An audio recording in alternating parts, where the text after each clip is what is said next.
तो कल अपन ने इसका पार्ट वन देखा था। पार्ट वन में अपन ने कौन कौन सी चीजें पढ़ी थी? एक तो अपन ने अपॉइंटमेंट देखा था, वो देखा था, रिमूवल देखा था, सस्पेंशन देखा था, रेजिग्नेशन देखा था, और टेन्योर, टर्म एंड टेन्योर, यहाँ तक देखी थी। इतनी बात हुई थी, तो ये याद भी हो गया होगा। ठीक है। हाँ। तो अब देखो, ये एकमात्र ऐसा टॉपिक है जो सबसे ज्यादा, मैं तुमको बताया, कल भी वीडियो में बताया था कि इसने मुझे सबसे ज्यादा परेशान करा, क्योंकि ना तो इसके बराबर मैंने टाइम खरीद दिया, इतना दिमाग खराब, क्योंकि इतनी ज्यादा चीजें कॉन्ट्राडिक्टरी है। और सबसे बड़ी बात है कि इसका कोई वीडियो नहीं है, मतलब कोई अगर बंदा यूट्यूब पर पढ़ा रहा है, या कोई स्प्रिंग बोर्ड में भी पढ़ा रहा है, कोई किसी कोचिंग में भी पढ़ा रहा है, तो वो सारी बॉडी को अलग अलग पढ़ाएगा, कोई बंदा को लिंक करके नहीं पढ़ाता। भाई ये देखो, इसमें ये करेक्शन है, इनमें ये है, ये। मैंने फाइनली अपने पूरे दिमाग से जो टीचिंग की एबिलिटी है, वो मान लो कितने साल पढ़ाना है, एक्सपीरियंस मान लो, मैंने इन सब का निचोड़ बनाया था, वो था ये। अब मैंने इसका भी निचोड़ बना दिया कल बैठ के, सॉरी आज सुबह ही बैठ के। इनका भी मैंने ऐसा कर दिया कि अब अपन को ये टेबल तक देखने की जरूरत नहीं, इस टेबल का भी काम नहीं है, इस टेबल का भी मैंने बिल्कुल शॉर्ट एंड स्वीट कर दिया बहुत आसानी से। देखो समझना, पूरी बॉडी याद कराऊंगा। सबसे पहले ये तो तुमको याद हो गया होगा कि अपनी कॉन्स्टिट्यूशन बॉडी छह कौन कौन सी है, लाइन वाइज है। UPSC, RPSC, JPSC, election commission, state election, CAG, ऊपर छह और नीचे सात कौन सी है? CVC, CIC, SIC, NHRC, SHRC, Lokayukta और लोकपाल। तो ऑर्डर ध्यान रखना। ठीक है, ये अपने पास छह ऊपर है और सात नीचे है। टोटल अपने पास 13 बॉडी। इनके अलावा सिलेबस में दो और है, दो सिर्फ एक और है, वो है अपना कौन सा, नीति आयोग। पर नीति आयोग का इसमें कुछ खास है नहीं, क्योंकि उसमें कोई ऐसा बहुत कुछ है नहीं, वो अलग से अपन देख लेंगे।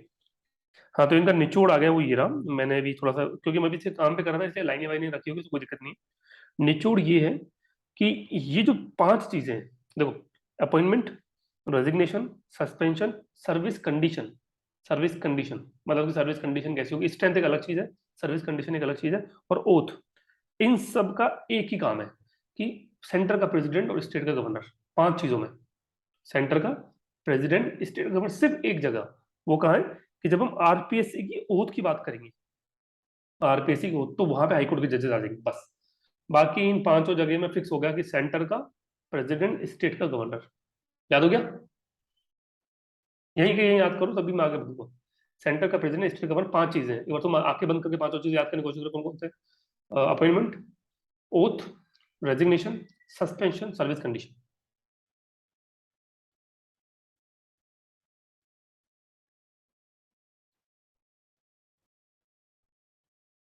हो जाए तो मुझे बता देना अच्छे से ना।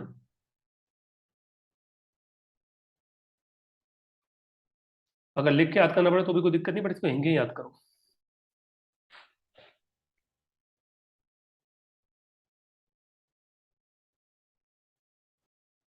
लाइनों की टेंशन मतलब, तो मैंने वैसे जस्ट ऐसे आ गई है, वो मैं पढ़ाते बनाते बनाते अभी बनाना था, इसकी लाइन है, इसको हटा देता हूँ। हम्म। और अगर आगे कोई लाइन होगी तो उनको हटा देता हूँ, बाद में लगाता हूँ लाइनें में इनको। बिल्कुल, मैंने थोड़ा सा और काम किया इस पे, बट इतना सिंप्लीफाई कर दिया कि बहुत आसान हो जाएगा याद करना। ठीक है, चलो। तो ये पांच हमने बात करी, पांचों और तुम्हारा हो गया होगा, हो गया ना? Resignation, suspension, service condition, oath and appointment. से ओथ के अंदर क्या चेंज हो जाएगा कि जो आरपीएससी है उसकी ओथ हाईकोर्ट के जजेस लेते हैं। ठीक है। अब देखो रिमूवल पाते हैं। तो रिमूवल की ट्रिक ये कि हर जगह, चाहे सेंटर का हो चाहे स्टेट में, टोटल मिला के अपने पास सात और 13 बॉडी है। तो 13 की 13 बॉडी में से 11 बॉडी तो प्रेसिडेंट रिमूव करेगा। ठीक है। दो बॉडी ऐसी है जिनको गवर्नर रिमूव करेगा, एक है लोकायुक्ता, एक स्टेट इलेक्शन कमीशन। ये लो, इतनी सी ट्रिक है कि जब भी रिमूवल आएगी, 11 बॉडी को प्रेसिडेंट करेगा, सिर्फ दो बॉडी है, कौन सी? स्टेट इंफॉर्मेशन कमीशन, इलेक्शन बोल देता मैंने थोड़े पहले, स्टेट इंफॉर्मेशन कमीशन और लोकायुक्ता, इन दोनों को गवर्नर करेगा। बाकी 11 प्रेसिडेंट, दो गवर्नर। पहले याद करते चलो आराम से, 10 से कोई जल्दबाजी नहीं है, 40 मिनट का टाइम है बस, उसमें आराम से पूरा कवर हो जाएगा। मैं पूछूंगा बाद में थोड़ी देर बाद इसी में कि कितना याद हुआ है। हो गया? चलो, कमेंट सेक्शन में आगे सिर्फ जी और पी लिख देना बस, मैं जो पूछूं उसका जवाब। कमेंट सेक्शन में आ जाओ, कमेंट ओपन कर लो, और कमेंट में मैं जो पूछूं उसका जवाब जी और पी लिख देना बस। अब मुझे बताओ, नेशनल ह्यूमन राइट कमीशन की ओथ कौन दिलाता है?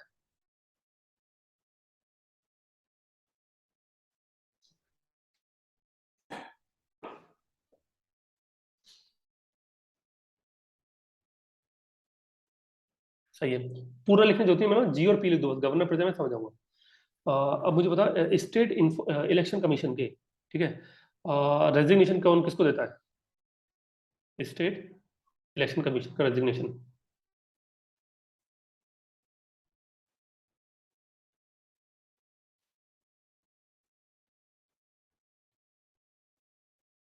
गलत। मैंने क्या बताया था? Resignation, suspension, service condition, appointment, oath. इन पांचों में सेंटर के लिए प्रेसिडेंट, स्टेट के लिए गवर्नर।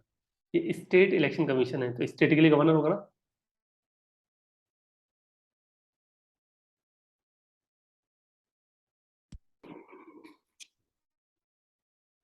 माइक बंद है ना तुम्हारा तो चालू है? माइक बंद ही रखो, क्योंकि मैंने माइक लगा रखा तो मैं आवाज आएगी नहीं। तुम्हारा माइक बंद कर लो ना। हाँ। अच्छा, अगला पूछता हूँ। मुझे बताओ, लोकपाल का रिमूवल कौन करता है? लोकपाल का रिमूवल।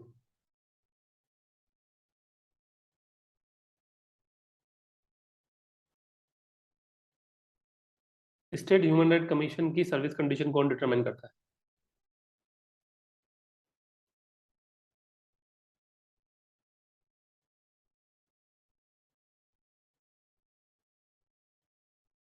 ठीक है।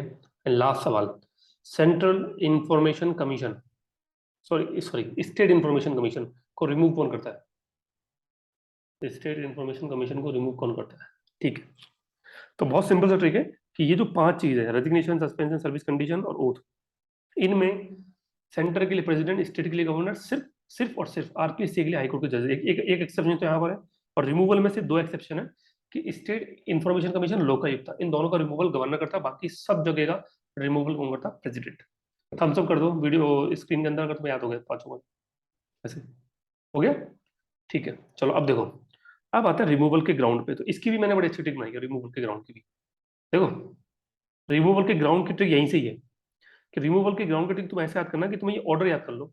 ऑर्डर याद हो गया? तो ये जो लास्ट के तीन है, ये सुप्रीम कोर्ट के जैसे होंगे। सुप्रीम कोर्ट के जैसे। ये स्टार्टिंग के तीन में चार होगी, यहाँ पे लास्ट के दो में दो होगी, और इनके अंदर कितनी होगी? छह। मतलब मैं अगर तुम्हें बताऊं, तो रिमूवल में से तुम्हारे दिमाग में अगर टेबल आ गई ना, तो तुम्हारा काम हो जाएगा।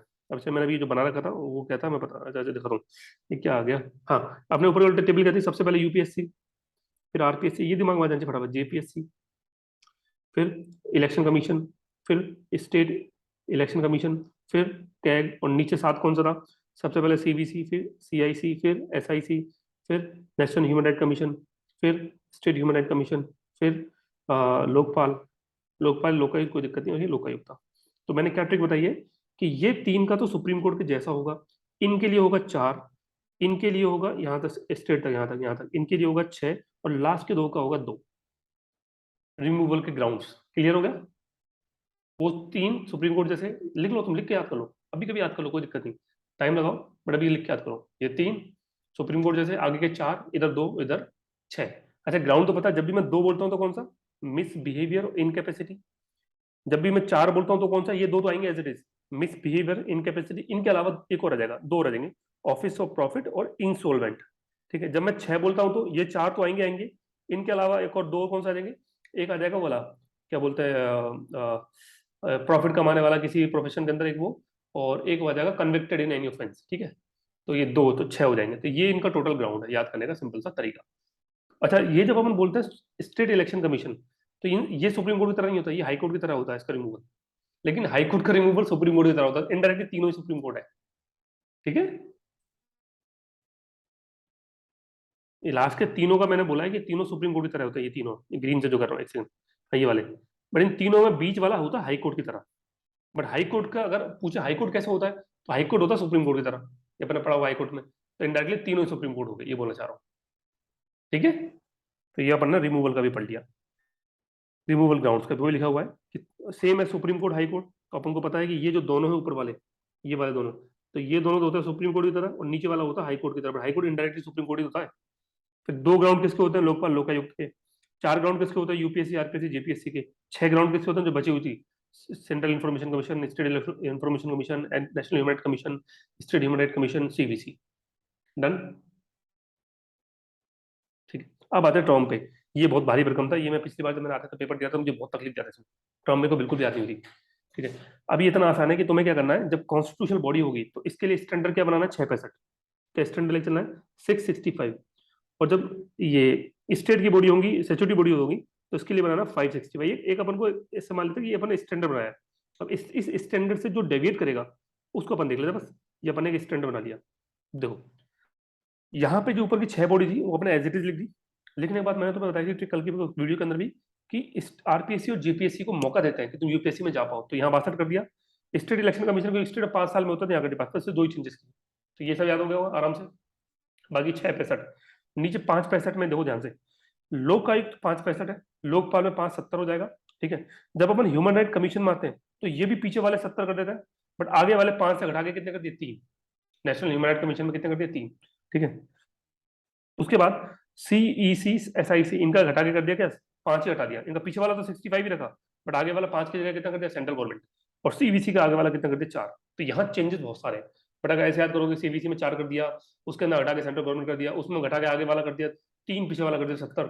ठीक है, और लोकपाल में पीछे वाला करा 70 और लास्ट वाला है, तो ये भी याद हो जाएगा, ये भी दिक्कत आएगी नहीं। तुम चाहो तो लिख के याद करना भी कभी। हो गया।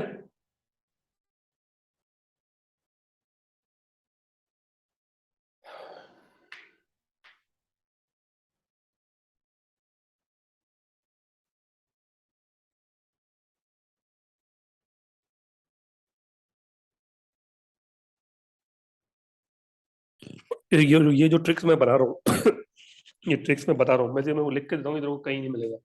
पूरे इंडिया में घूम जा, कोई भी टीचर नहीं बताएगा इन सब चीजों को इतना, क्योंकि मुझे नहीं लगता किसी ने भी इनके ऊपर इतना माथा खराब करा होगा जितना मैंने करा है। ये पीछे 4 5 दिनों के अंदर तो मैं परेशान ही हो गया इन बॉडी से इतना ज्यादा। रात में सो रहा हूँ तो भी दिमाग में बॉडी सी घूम रही है कि क्या होगा, कैसे होगा, किसका क्या है। चलो, अब आता है सेलेक्ट कमेटी।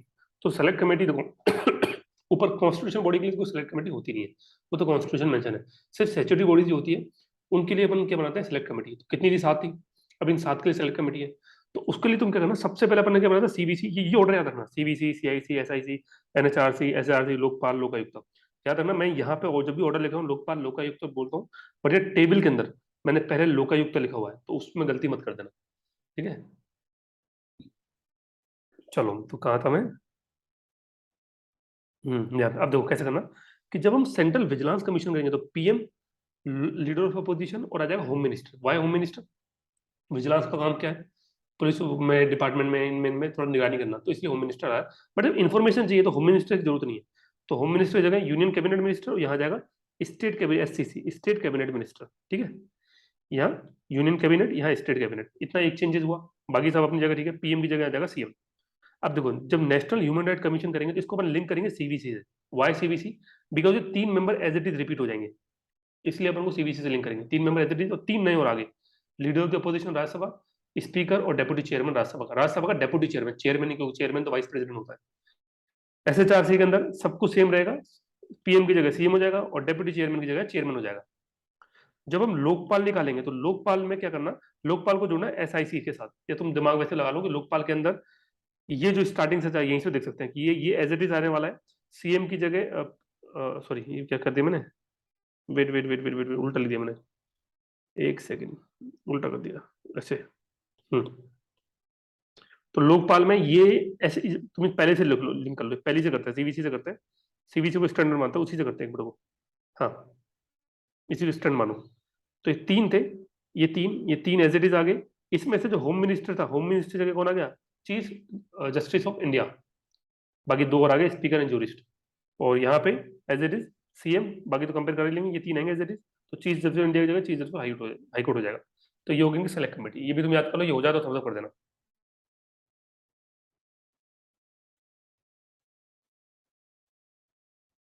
क्या बताया मैंने कि ये तो अपन को याद रखना है कि ये तो स्टैंडर्ड है। ठीक है, जब इसके बाद अगला आएगा तो इसकी जगह याद आएगा, इसकी जगह यूसीसी की जगह एससीसी और पीएम की जगह सीएम, ये तो कॉमन सेंस है। फिर जब अपन ये निकालेंगे एनएचआर से तो उसको भी इसी से लिंक करेंगे, तो ये 3 एज इट इज आ जाएंगे, देखो ये 3 एज इट इज आ गए, ये 3 नए और आ गए, बाकी ये एज इट इज है। जब हम लोकपाल निकालेंगे उसको भी हम इसी से लिंक करेंगे, बट इसमें चेंजेस क्या आएगा कि इस होम मिनिस्टर की जगह यहाँ चीफ जस्टिस ऑफ इंडिया जाएगा और ये 2 नए मेंबर और जुड़ जाएंगे। तो सीबीसी के थ्रू ही अपन को पढ़ना, और ऐसे ही तुम याद रखोगे 2 3 बार याद हो जाएगा। ठीक है, थम्स अप हो गया, मतलब आगे बढ़ते हैं। चलो, चलो मैं एक बार दोबारा तुमसे पूछ लेता हूँ। CVC, CIC, SIC, NHRC, SHRC, mic open कर लो अपना और बोलना माइक से। एसएचआरसी, और क्या था, लोकपाल, लोकायुक्त।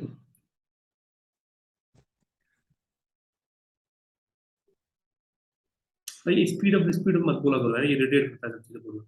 ठीक है, इस चीजें मत बोला करो, स्पीड ऑफ। उसमें लगता है कि सामने वाले का टाइम बहुत प्रीसियस है, अपना टाइम अरे मैंने की। नहीं किया यार। अच्छा मैं रिकॉर्डिंग कर देता हूँ, चलो बता मुझे। तो अपने पास ये सात बोर्ड, सातों को एक एक करके बताते चलो। तो सीबीसी बताओ सबसे पहले। अपॉइंटमेंट, सीवीसी की appointment president. Resignation, president. Suspension, president. Service condition, president. Oath, और भी president. Removal, president.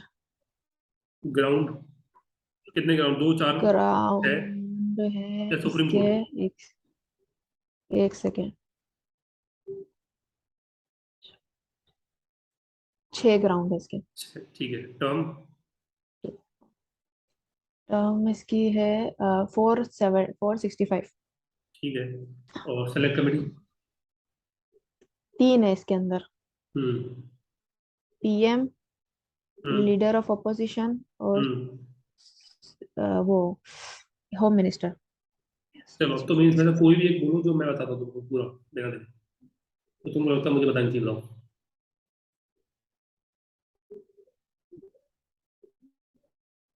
Lokpal. Lokpal, appointment president, resignation president, suspension, oath president, removal president, ground दो, टर्म हो जाती है लोकपाल की 5 70। ठीक है, और इसकी जो सेलेक्ट कमेटी में मेंबर होते हैं, PM, leader of the position, home minister या chief justice of India, jurist, और स्पीकर। डन। ठीक है। तो मतलब यहाँ तक बनूंगा, ये इतने कितने पॉइंट, 1 2 3 4 5 6 7 8 9 पॉइंट बहुत अच्छे से याद होंगे। अब आगे चलते हैं। चलो तो माइक बंद कर लो, मैं आगे भागो।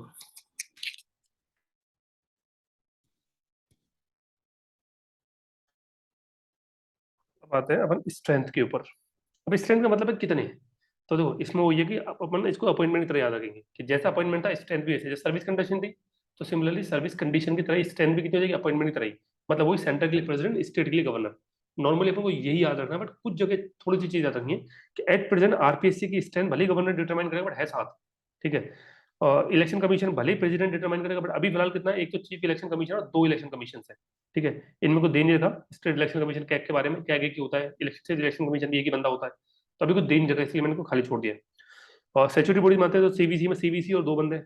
ठीक है, इंफॉर्मेशन कमीशन में आते हैं तो मैक्सिमम 10 प्लस, ये प्रेजेंटली 7 है वहाँ पे सेंटर में, और स्टेट में प्रेजेंटली 4 है। एसआईसी के अंदर यहाँ भी 10 होता है, यहाँ 4 है। एनएचआरसी में एक चेयर होता है, 5 फुल टाइम मेंबर होता है, 7 एक्स ऑफिसो मेंबर होता है। ठीक है, तो टोटल 12 और 13 होता है सर एनएचआरसी के अंदर। अच्छा, इसमें से ये जो चेयर होता है, ये एक retired chief justice of India, ये रिटायर्ड सुप्रीम कोर्ट का जज भी हो सकता है। 5 जो मेंबर है उसमें एक तो होगा रिटायर्ड सुप्रीम कोर्ट का जज, एक होगा retired chief justice of high court, और 3 ऐसे बंदे होंगे जिनको नॉलेज होगी। ये जो 7 बंदे हैं, इनमें से एक होगा national commission for SC OBC, मतलब backward class minority, ST, women, national commission of child right. 6 तो होगा, एक आता है चीफ कमिश्नर, किसका, पर्सन विद डिसेबिलिटी के लिए। तो 7 मेंबर ये हैं, 5 मेंबर ये हैं, और एक जो चीफ है वो है सुप्रीम कोर्ट का जज भी हो सकता है, चीफ जज का रिटायर्ड होना चाहिए। ठीक है, यहाँ पे तो ये है अपना नेशनल ह्यूमन राइट कमीशन के 12 के 12 मेंबर, 13 के 13 मेंबर। अभी ये थोड़ा सा एक दिक्कत देगा, थोड़ा डिफिकल्ट है। इसी तरह स्टेट ह्यूमन राइट कमीशन में 12 तो नहीं है, एक चेयर और 2 मेंबर, एक सेक्रेटरी होता है। तो टोटल कितना, 3 है इसमें, ये सेक्रेटरी काउंट करना 3 है। यहाँ जो चेयर है ये भी रिटायर्ड रखा जाता है। Chief justice of high court, जज ऑफ, इसी तरह जैसे यहाँ पे था ना चीफ जस्टिस ऑफ इंडिया, तो similarly chief justice of high court. Supreme court का जज तो सिमिलरली जज of the high court, same चीज रखी गई है। बट जब हम मेंबर में आते हैं तो मेंबर में इन्होंने बोल दिया है कि जरूरी नहीं रिटायर्ड हो, सर्विंग भी हो सकता है, कोई इस समय काम कर रहा हो उसको भी लेके आ सकते हो। साथ में जज of the high court, high court का जज होना चाहिए, साथ में एक ऐसा डिस्ट्रिक्ट जज जिसके पास 7 साल का एक्सपीरियंस है वो भी आ सकता है, चाहे वो रिटायर्ड हो चाहे वो सर्विंग कर रहा हो। और दूसरा होगा एक बंदा जिसको नॉलेज है, मतलब एक तो इसमें से कोई सेलेक्ट करेंगे, एक बंदा नॉलेज वाला लेंगे, तो टोटल यहाँ पे 2 यहाँ से और एक यहाँ 3 बंदे होते हैं। लोकायुक्त के अंदर अपन देखा था, एक लोकायुक्त होता है, एक उप लोकायुक्त होता है राजस्थान में। अभी फिलहाल है नहीं, एक ही बना था पहले 1973, उसके बाद आज तक कोई नहीं बनाएगा, के यूपी में। ठीक है, उसके बाद आज तक कोई नहीं बना। लोकपाल में 1 और 8 मेंबर होते हैं, 8 मेंबर में से 50% जुडिशियल होना चाहिए, 50% एसटी एससी ओबीसी वुमेन और माइनॉरिटी से होने चाहिए। ये है टोटल स्ट्रेंथ निकालने का तरीका। ठीक है, ऊपर वाले में क्या दिमाग लगाना, ऊपर वाले में दिमाग लगाना नहीं है। ये प्रेसिडेंट और ये वाला, मतलब कॉन्स्टिट्यूशन बॉडी के लिए जो प्रेसिडेंट अपॉइंट कर रहा था, जो अपॉइंट करा था वैसे हो जाएगा। ठीक है, ये एक बार देख लो तुम, कॉन्स्टिट्यूशन बॉडी के स्ट्रेंथ याद होगी क्या। 4 में याद करना है, बाकी 2 के बारे में कुछ बोल ही नहीं देखा। स्टेट इलेक्शन कमीशन भी एक ही होता है, कैग भी एक ही होता है, ठीक है, इनके बारे में कुछ खास बोल नहीं देखा कितना होगा, तो एक ही है। बाकी की स्ट्रेंथ प्रेसिडेंट डिटरमाइन करता है, और आरपीएससी की गवर्नर करेगा, ज्वाइंट पब्लिक सर्विस कमीशन भी प्रेसिडेंट करेगा। ये हो जाएगा कॉन्स्टेबल तो थम्स अप कर देना।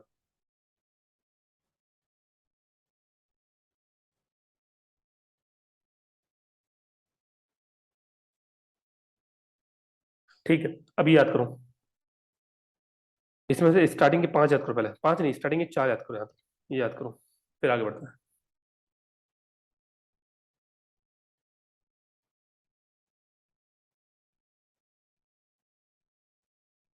At present state information commission में 4 है, तो वो 10 सकते हैं, बट 4 है, वहां पे 10 हो सकते हैं, बट वहां 7 है, चीफ के अलावा। मतलब वहां 11 भी हो सकते हैं, यहाँ भी 11 हो सकते हैं, बट वहां 11 में से 8 है या 11 में से 5 है। 4 मेंबर, एक चेयरमैन, 7 मेंबर, एक चेयरमैन उधर है स्टेट में, सेंटर में। नीचे वाला याद कर लो, नेशनल ह्यूमन राइट कमीशन के बारे में।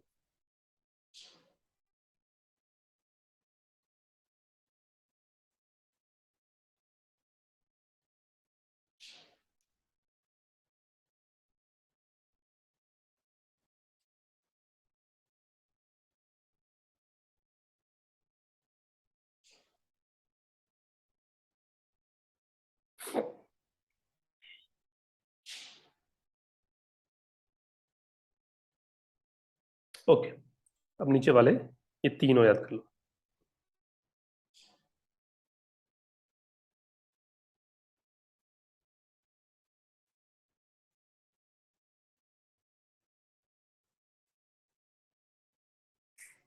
याद रखना, यहाँ पे सर्विंग भी हो सकता है, ये ऑप्शन भी दे रखा है, सर्विंग बंदा भी आ सकता है।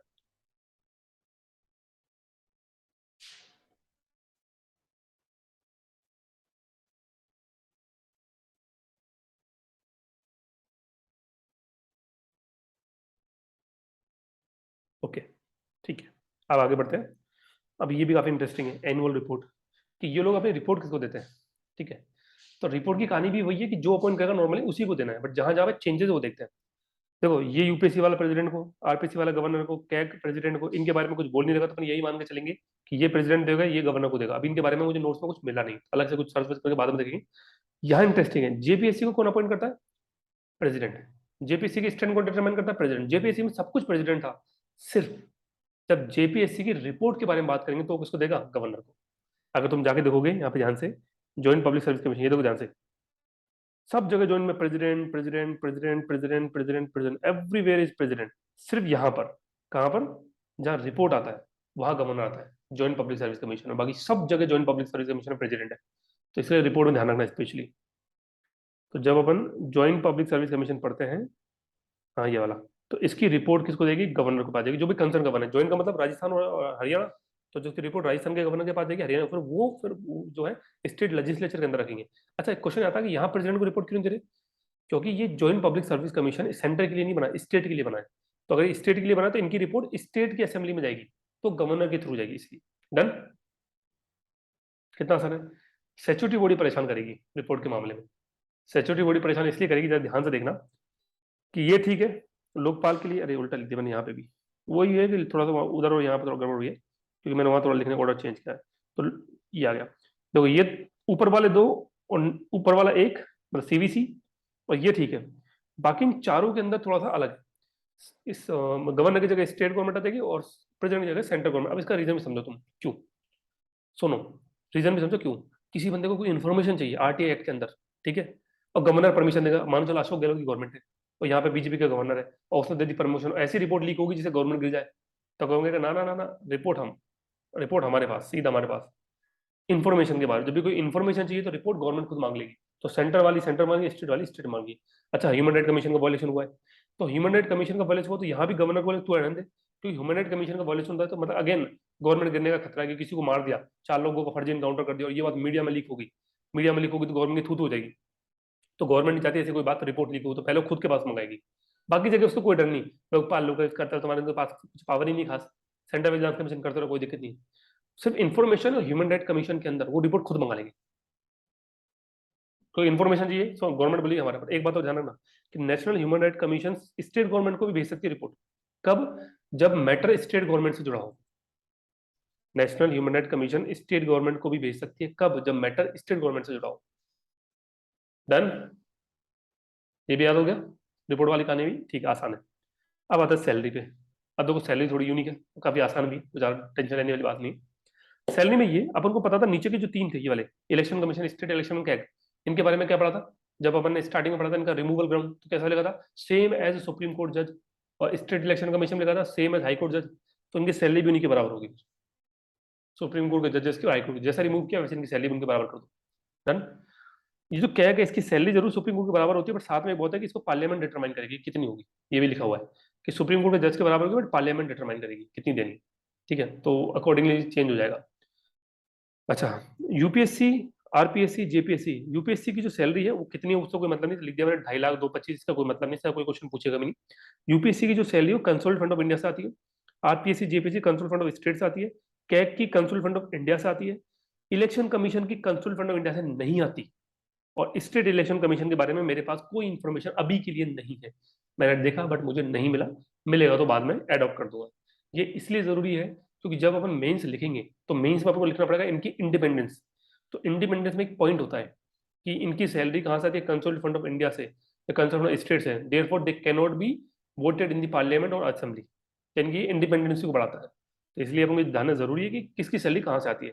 तो कैसे याद रखेंगे इसमें कि एक बार के लिए स्टेट इलेक्शन कमीशन को एक बार के लिए भूल जाते हैं, इसकी कंसोल फंड ऑफ इंडिया से, स्टेट वाले की कंसोल फंड स्टेट से, और ज्वाइंट पब्लिक सर्विस कमीशन के जो बंदे होंगे वो कहाँ लगेंगे, वो भी स्टेट के लिए तो लगेंगे, वो कोई सेंटर के लिए थोड़ी काम करेंगे।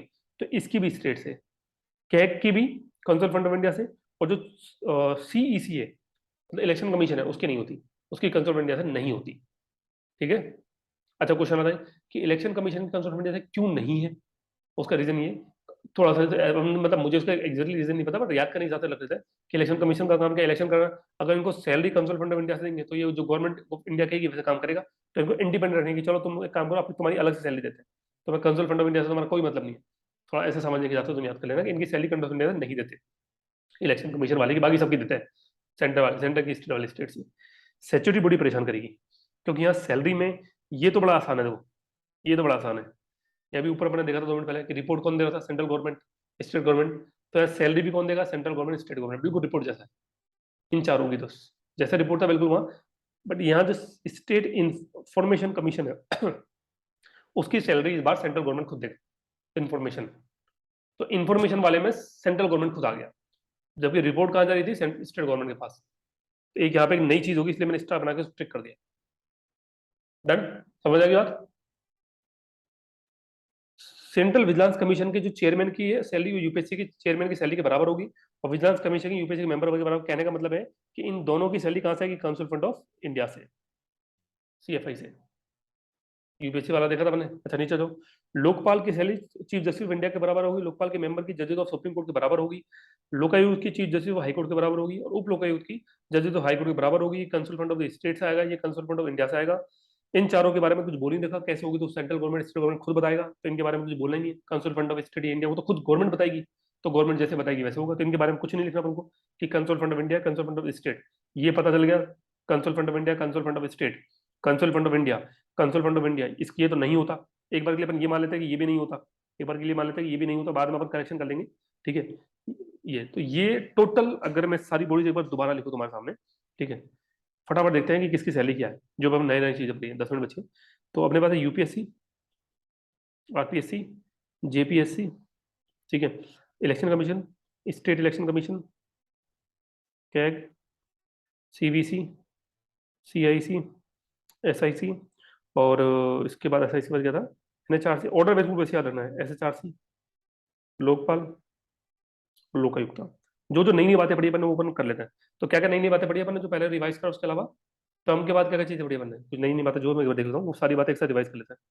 तो एक तो एनुअल रिपोर्ट पढ़ी अपन ने, एक इसकी स्ट्रेंथ पढ़ी, सेलेक्ट कमेटी का स्ट्रेंथ, हाँ चलो स्ट्रेंथ पढ़ी पहले। तो स्ट्रेंथ पाते हैं, स्ट्रेंथ यूपीएससी की स्ट्रेंथ प्रेसिडेंट, आरपीएससी की स्ट्रेंथ गवर्नर, जेपीएससी की स्ट्रेंथ प्रेसिडेंट, ठीक है, इलेक्शन कमीशन की strength president, state election commission की गवर्नर, कैग की प्रेसिडेंट। ठीक है, हालांकि इनके बारे में कुछ बोल नहीं रखा, बट अपन ये मान के चलेंगे यही।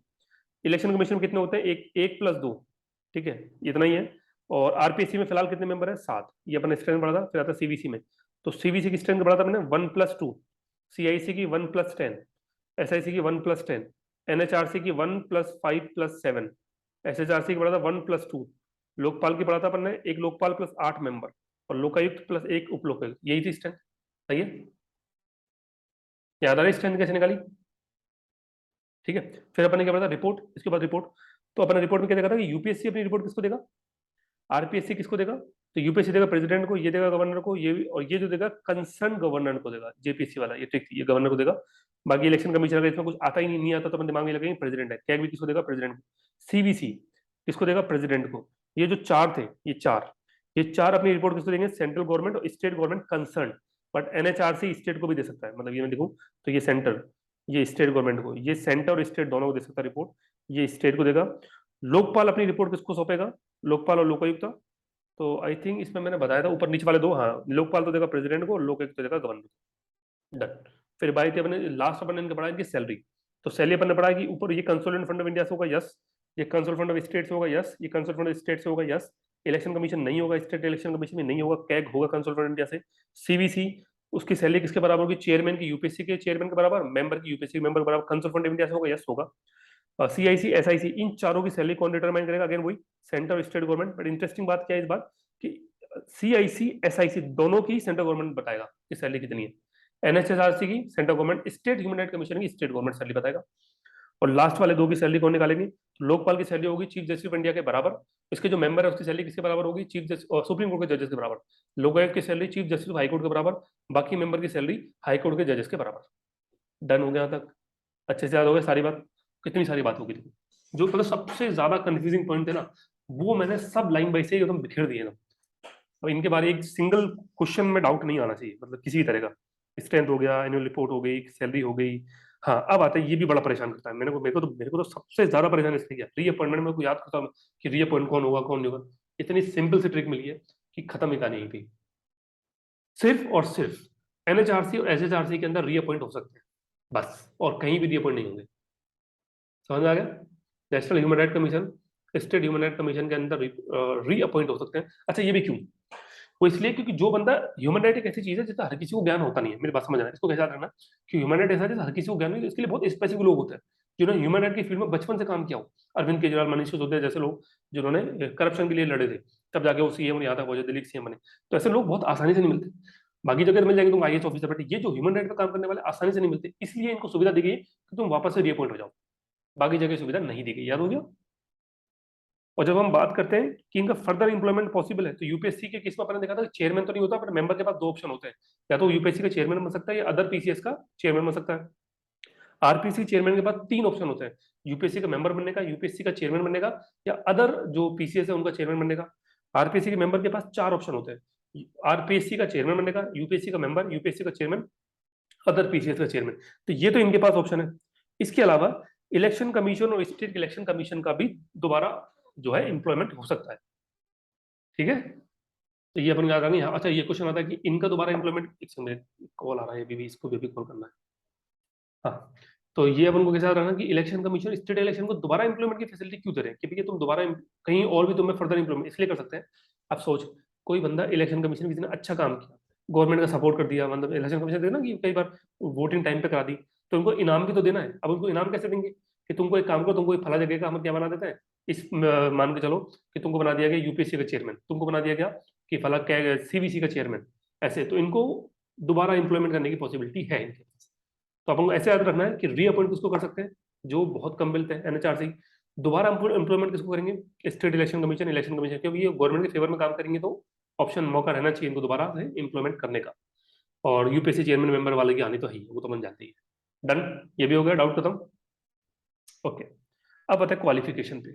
अभी थोड़े थोड़े पॉइंट, सारे पॉइंट खत्म करूंगा एक एक लाइन से, जो जो टेबल बनाई सारे पॉइंट। तो क्वालिफिकेशन में ये यूपीएससी आरपीएससी जेपीएससी के बारे में कोई क्वालिफिकेशन नहीं, जैसे इतना बोला हुआ है कि 50% मेंबर जो है उनके 10 साल के लिए गवर्नमेंट सर्वेंट होना चाहिए। इतनी सी क्वालिफिकेशन रखी बस।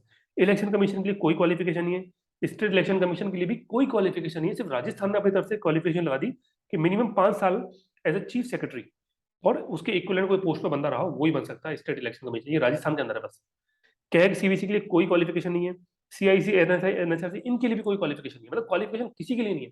यूपीएससी में भी नहीं, ये मत सोचना कोई क्वालिफिकेशन नहीं, क्वालिफिकेशन नहीं, ये बस ऐसी क्राइटेरिया दे रखा है 50% 10 साल की सर्विस होनी चाहिए, ऐसी इसी के लिए क्वालिफिकेशन ये है। और मेरी मीटिंग का टाइम खत्म होने वाला है, इन केस अगर ये बंद हो जाए तो सेम लिंक को क्लिक, अच्छा मैं बंद ही कर देता हूँ क्योंकि बातें फिर अधूरी रह जाएगी, मजा नहीं आएगा। थोड़ी सी बची है, ज्यादा नहीं है, एक पेज है बस, एक पेज, 18 बजे 10 मिनट लगेंगे उसको बंद करता हूँ। ठीक है, तो अपन पढ़े थे यहाँ तक क्वालिफिकेशन तक। तो मैंने क्या बोला, इनके लिए तो कोई क्वालिफिकेशन नहीं है, सिर्फ ये यहाँ इतनी सी क्वालिफिकेशन दे रखी है कि 50% मेंबर जो है उनको 10 साल की गवर्नमेंट सर्विस होनी चाहिए, चाहे स्टेट में चाहे सेंटर में, कहीं पे भी चलेगा। बाकी किसी में भी कोई क्वालिफिकेशन नहीं है। स्टेट इलेक्शन कमीशन में एक क्वालिफिकेशन दे दी, राजस्थान वालों ने अपनी तरफ से डाल दी कि मिनिमम 5 साल का एक्सपीरियंस होना चाहिए चीफ सेक्रेटरी या उसके इक्विवेलेंट कोई पोस्ट का। अच्छा, लोकपाल लोकायुक्त के लिए क्वालिफिकेशन है, मेंशन है, गिवन है। वो क्वालिफिकेशन कौन सी है कि लोकायुक्त होने के लिए राजस्थान हाईकोर्ट का चीफ जस्टिस हो या सुप्रीम कोर्ट का जज भी हो, आईडी दुआ, पहले लोकायुक्त सुप्रीम कोर्ट के जजेस तो थे वो, ठीक है, और हाई कोर्ट के जज होने चाहिए, ये तो है लोकायुक्त के लिए क्वालिफिकेशन। लोकपाल के चेयरमैन के लिए क्वालिफिकेशन हुई है इसी के इक्विवेलेंट, देखो chief justice of high court की जगह आ गया चीफ जस्टिस ऑफ इंडिया, और सुप्रीम कोर्ट की जगह के लिए वापस से क्या गया सुप्रीम कोर्ट के जज, ये तो ही है। इसके अलावा कोई इमिनेंट बंदा भी हो सकता है, तो उसको भी लोकपाल अपॉइंट किया जा सकता है। अब इमिनेंट बंदे के नाम पे किसी को भी डाल सकते हैं लोग, ठीक है। मेंबर पे क्या है, मेंबर के लिए क्वालिफिकेशन की 50% तो जुडिशियल मेंबर होना चाहिए और 50% एसटी एससी ओबीसी वुमेन और माइनॉरिटीज होनी चाहिए, तो ये है सिर्फ इतनी सी क्वालिफिकेशन। तो जब हम क्वालिफिकेशन वाला कॉलम तुम याद करोगी तो यहाँ पे एक पॉइंट याद रखना है, यहाँ पे एक पॉइंट और यहाँ 2 पॉइंट, तो 4 पॉइंट में क्वालिफिकेशन याद हो जाएगी। देख लो कितना आसानी से क्वालिफिकेशन याद होगी। डन,